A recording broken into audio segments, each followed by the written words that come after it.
Okay, hi, good afternoon, everyone. Welcome to my class again. This is for English 1 classes, and today is the 15th meeting of us. Hari ini ada pertemuan ke-15, and this video is the 15th video yang ke-15 dan video terakhir untuk di semester ini ya. Ada 15 video untuk online-nya, dan nanti untuk UTS dan midterm test dan untuk final test nanti ada video tersendiri ya. Dan as on previous video sama seperti di video-video sebelumnya, untuk setiap video, for each video there is materials that I will give to you. Ada satu materi yang akan saya berikan ke Anda, and this material will be uploaded on the classroom, so you can download it.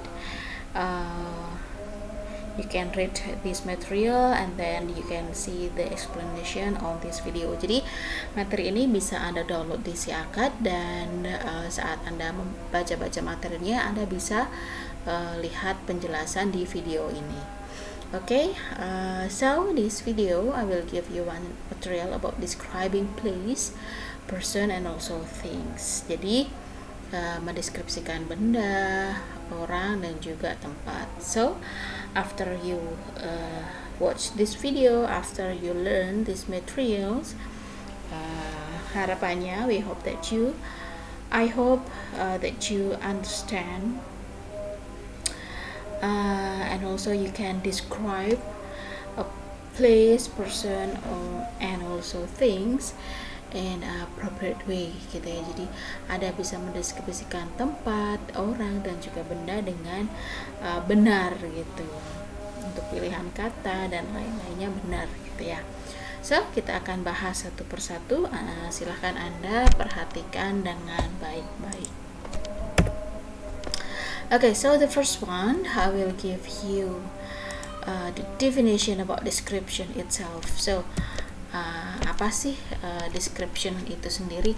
Description is a statement or a piece of writing that tells what something or someone is like. Jadi, description itu adalah sebuah statement atau sebuah pernyataan atau sebuah tulisan yang menjelaskan sesuatu hal atau seseorang itu seperti apa gitu. Jadi menggambarkan sesuatu hal, menggambarkan sesuatu benda, menggambarkan suatu tempat, menggambarkan seseorang, itu adalah description.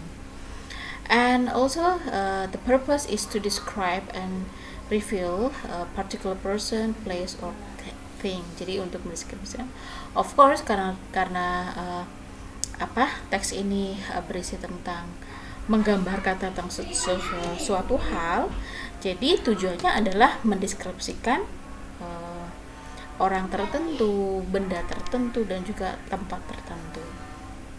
Jadi itu ya deskripsinya atau penjelasan atau definisi dari description itu sendiri, dan tujuannya itu seperti apa. And then this is how to make a description. The first one is identification.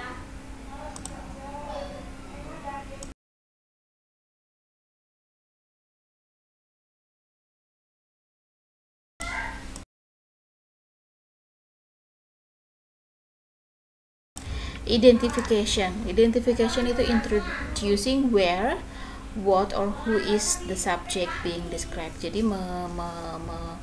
memperkenalkan di mana, apa, dan juga siapa subjeknya atau bendanya atau tempatnya yang akan dideskripsikan. Lalu kita masuk ke deskripsi itu sendiri gitu.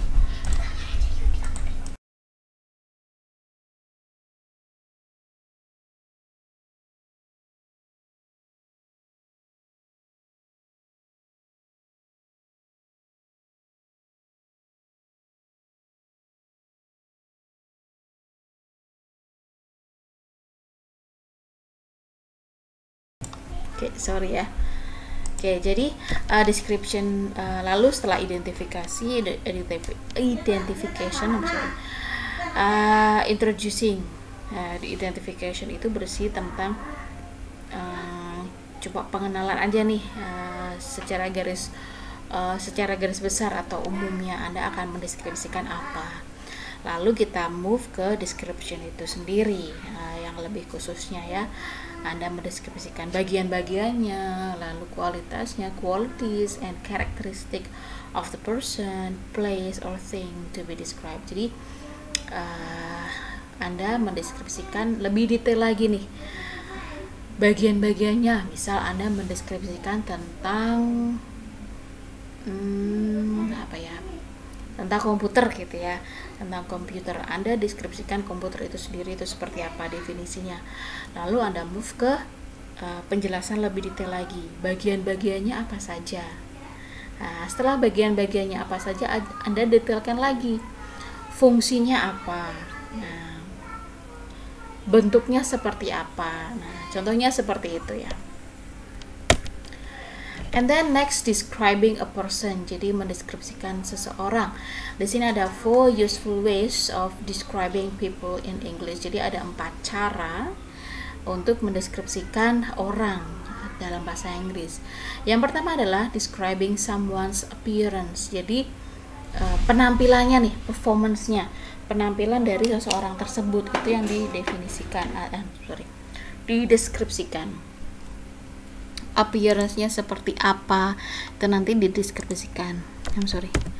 Yang kedua ada describing someone's mannerism. Mannerism itu the way they speak. Nah, nanti akan dijelaskan ya, saya jelaskan lebih detail lagi.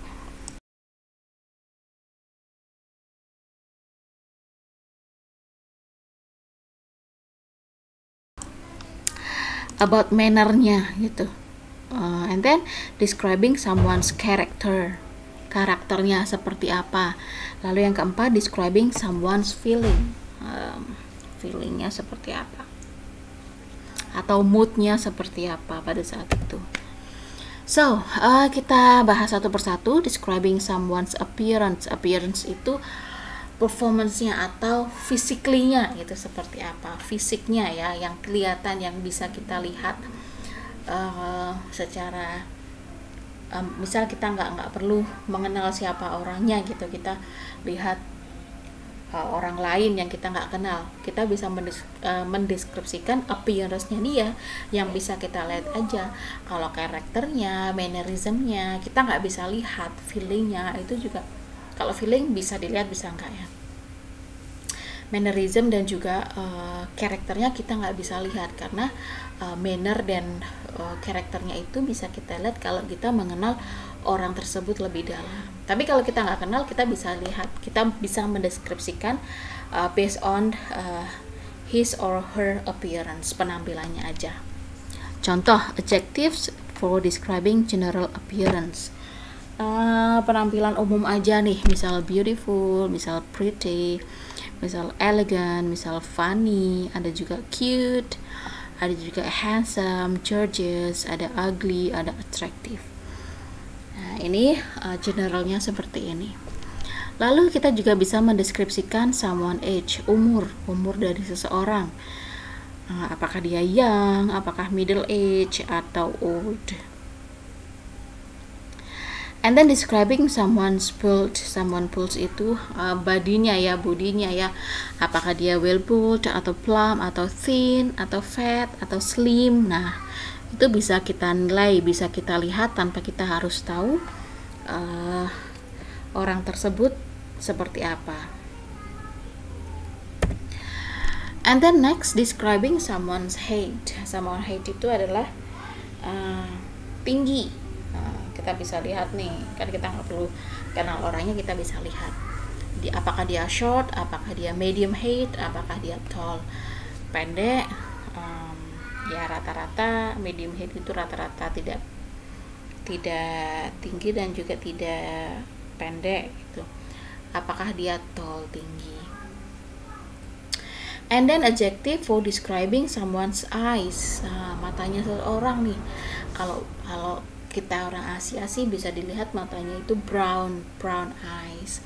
Kalau orang luar itu blue eyes. Nah, atau small eyes, big round eyes, matanya belok gitu. Ada oval, ada wear glasses, pakai kacamata. Nah, itu adalah describing someone's eyes. And then describing someone's face, mukanya kita bisa lihat ya, karena bentuk face seseorang itu antara satu dengan yang lain itu berbeda-beda ya kan. Kita mengenal bentuk face itu macam-macam, gak cuma satu aja. Ada round, ada oval, ada square, ada long. Round itu ya biasa gitu, bulat biasa. Ada oval, ada square itu yang agak kotak gitu kan ada ya. Lalu ada yang long, ada yang panjang gitu. Ada adjective to describe a person nose. Hidung juga bisa kita lihat. Apakah straight, apakah hook, apakah long, apakah small, apakah turn up. Itu adjective for describe a person nose. And then describing yang kedua, yaitu describing someone's mannerism. Apa itu mannerism? Bisa Anda lihat di sini ya. Someone's mannerism are the way they act or speak. When you speak, do you move your arms a lot? Do you touch your hair or bite your lips? All these things are mannerism. Jadi manner seseorang itu bisa dilihat dari cara mereka berbicara. Apakah berbicara dengan bahasa tubuh dengan menggerakkan tangan? Yang banyak kan ada ya menggerakkan berbicara dengan gerakan tangan. Apakah berbicara dengan sering pegang rambut, memainkan rambut, atau mengikit-ngikit bibir, itu termasuk manner dalam berbicara. Contohnya nih, many people have mannerism that appear when they are feeling negative or bad emotion. If someone feels nervous or impatient, for example, they might tap their finger, crack their knuckles, bite their fingernail, or chew the tips of their pencil. Jadi contoh beberapa orang yang punya have mannerism that appear when they are feeling negative or bad emotion gitu, negatif atau emosi yang jelek gitu. Contoh, kalau orang nervous, biasanya Anda nervous itu gimana sih? Biasanya tangannya tuh digerak-gerakkan, dibunyiin cekrik-cekrik gitu loh. Nah, gitu ya. Misal terus memainkan bolpen dimain-mainin, atau bolpennya digigit-gigit, itu juga bisa. Itu adalah salah satu mannerism juga gitu. Tapi manner tersebut kita bisa identifikasi kalau kita mengenal orang tersebut dengan baik. Kalau enggak ya kita nggak bisa menilai someone's mannerism. And then next, describing someone's character. Nah, karakter seseorang juga kita bisa deskripsikan kalau kita when we know the person well gitu ya. Kalau kita kenal seseorang tersebut dengan baik. Kalau cuma katanya saja itu nggak bisa bisa mendeskripsikan, tapi bukan real ya, karena kita tidak berhubungan langsung. If good tempered, what is he or she like? He is misal polite. Kalau dia positif ya, sifatnya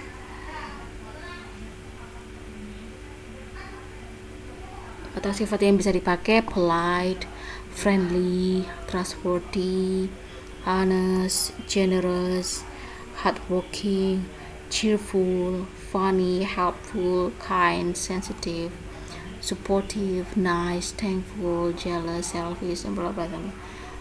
And then for bad tempered bisa rude, unfriendly, unreliable, dishonest, stingy, lazy, angry, anxious, unhelpful, unkind, insensitive. Ini adalah karakter seseorang gitu dalam bahasa Inggris. And then next we move to describing someone feeling. Someone feelings relate to emotion. Jadi apa yang orang tersebut rasakan pada saat itu. Apakah dia happy dengan a lot of smile, apakah dia sad, there is no smile in their face, apakah angry, dia marah, apakah excited, kayak excited gitu ya terhadap suatu hal gitu, apakah afraid, apakah dia takut, apakah shy, apakah guilty, merasa bersalah, apakah tired, capek, terus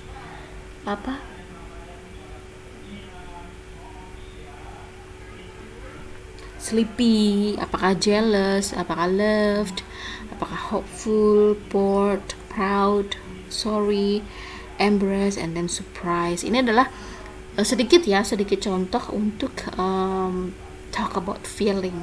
Sebenarnya masih banyak lagi. Nah, ini ada contoh saja secara general saja seperti ini. And then next, this is the example of describing a people, mendeskripsikan seseorang. Di sini ada mendeskripsikan Sule ya. His full name is Entis Sutisna. People call him Sule. He is a famous comedian in Indonesia. Sule was born on. He speaks Sundanese fluently. He also learned Javanese. Sule is very unique. His hair is long with brown and yellow color.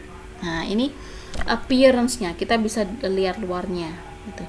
He has an oval face, wajahnya oval. A flat nose itu hidungnya pesek. Slanting eyes. People know Sule as ridiculous man and full of joke. Ini karakternya. He is very funny, karakter juga. His joke makes everyone smiling, even barely laughing. Sule plays in several TV shows such as Opera Van Java, Awas Ada Sule, Pas Mantap, and Sound Sule. He can also sing very well. He has a very famous song entitled Susis. Oke. Paragraf di sini menjelaskan tentang atau mendeskripsikan tentang Sule. Ya. Tadi ada appearance-nya seperti apa, lalu ada karakternya seperti apa. Okay, and then next describing a place or building. Jadi tadi kita sudah mendeskripsikan orang, lalu yang selanjutnya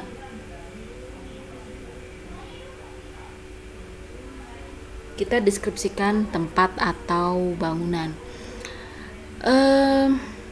Banyak tempat atau sebuah bangunan gedung yang bisa kita deskripsikan. Bisa kita mendeskripsikan ruangan kita bisa mendeskripsikan rumah kita, bisa mendeskripsikan kota kita, bisa mendeskripsikan landmark yang ada di kota kita apa gitu. Itu bisa kita deskripsikan gitu. Bahkan misal punya kendaraan sendiri, place ya, sekolah kita itu bisa kita deskripsikan gitu. Contoh, describing a room, mendeskripsikan ruangan. Anda bisa mendeskripsikan banyak nih ruangan-ruangan kantor. Anda bisa your workroom, Anda bisa mendeskripsikan kelas Anda, classroom. Anda bisa mendeskripsikan your bedroom, your bathroom, your kitchen, your living room, itu bisa. Yang penting kalau describing a place or building ya tempat gitu yang dideskripsikan. Contoh, describing a house. To describe a house you can respond this question. Contoh nih, saat Anda mendeskripsikan rumah Anda susun dulu nih pertanyaan-pertanyaan yang nanti akan Anda susun, Anda buat menjadi sebuah paragraf. Contohnya, what is it composed of? Where are the bedroom? Do you have an attic? What about the garden? How many rooms are in your house? Nah, pertanyaan-pertanyaan ini aja cukup untuk membuat sebuah description text gitu. Cukup untuk not description text saja ya. Cukup untuk mendeskripsikan rumah Anda. Ini bisa dijabarkan ini. Gitu.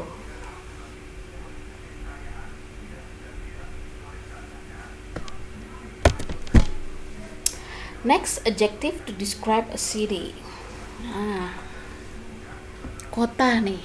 So, misal Anda mendeskripsikan sebuah kota. Nah, di sini ada kata sifat atau adjektif yang bisa digunakan untuk mendeskripsikan kota gitu ya. Bisa ancient. Ancient itu adalah a place that has a long story. Jadi kuno gitu ya, kota kuno gitu, kota tua gitu. Kalau di Semarang berarti kota lama, itu bisa dideskripsikan. Beautiful, very pleasing on the eye. Boring, tempatnya boring nih, nggak menarik gitu. Bustling, a crowded, busy place. Misal apa ya, tempat yang crowded ya, bustling ya, di tengah kota gitu ya, Simpang 5 gitu, itu bustling. Charming itu nice, very pleasant. Contemporary, modern, very up to date. Contemporary itu contohnya apa ya, tempat-tempat yang up to date ya, atau kota-kota wisata ya, tempat-tempat wisata ya, yang lagi in sekarang. And then cosmopolitan, somewhere with a rich and very varied mix of culture and languages. Kota cosmopolitan, contohnya apa cosmopolitan di sini ya? Jakarta maybe ya. Nah, ini adalah adjektif atau kata sifat untuk mendeskripsikan sebuah kota.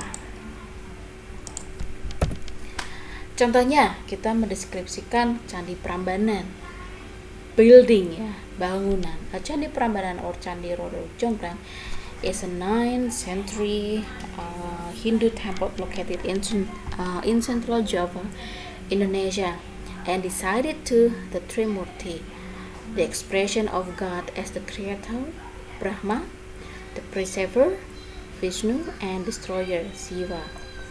The temple compound is approximately 17 kilometers or 11 miles northeast of the city of Yogyakarta, on the boundary between Central Java and Yogyakarta province.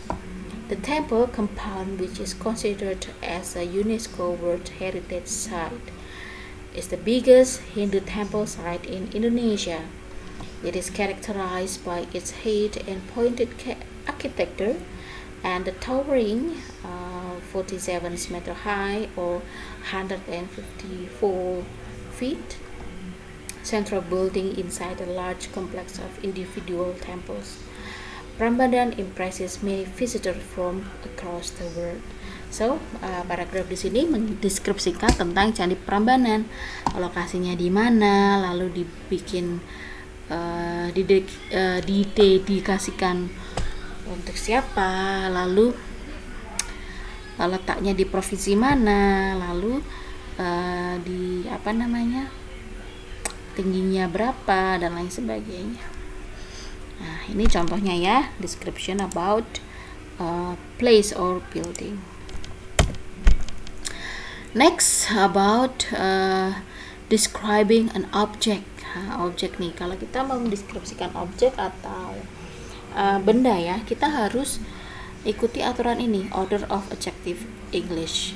Jadi general opinion dulu, tadi specific opinion, and then size, shape, age, color, nationality, material, dan bendanya apa. Misal dog, cute little spot dog, delicious French cuisine, grateful tall Spanish woman, beautiful round antique porcelain vase, long vintage purple silk dress. Nah, harus disesuaikan dengan urutan ini gitu. And ini adalah English shape names, bentuk-bentuk dalam bahasa Inggris. Ini ya, shape di sini ya. Triangle, right triangle, triangle, rectangle, parallelogram, circle, square, rhombus, oval. Long, small, long shape. Ya, jadi kalau objek itu Anda harus ini ya, harus disesuaikan dengan urutan ini. Contoh, My briefcase is made of leather. It's brown and rectangular. Kita lihat. Oh, ini harusnya rectangular and brown in shape. It has brown leather hand and 2 small straps in front. It is old but it very useful. There are 3 books inside and some papers. There is also a pen and some pencil. Ini enggak. It is brown and rectangular in shape. Ini ukurannya sih, bukan bentuk. Kalau mengikuti aturan tadi itu nggak ada connectionnya, nggak ada n-nya. Kalau nya hilang ya jadinya it is rectangular brown briefcase. Nah, jadinya seperti itu. Oke, ini adalah how we describe something. Nah, sampai di sini materinya untuk materi pertemuan terakhir, pertemuan ke-15. Misalnya ada pertanyaan, silahkan Anda take a note, kita bisa diskusi di forum online nanti ya. Oke, saya harap Anda semua sudah paham dengan materi kali ini. Jadi nanti Anda bisa membuat kalimat, membuat description about orang, person, things, place, and also building dengan benar, begitu ya. Oke, saya rasa itu saja. Terima kasih and see you on the final test. And goodbye.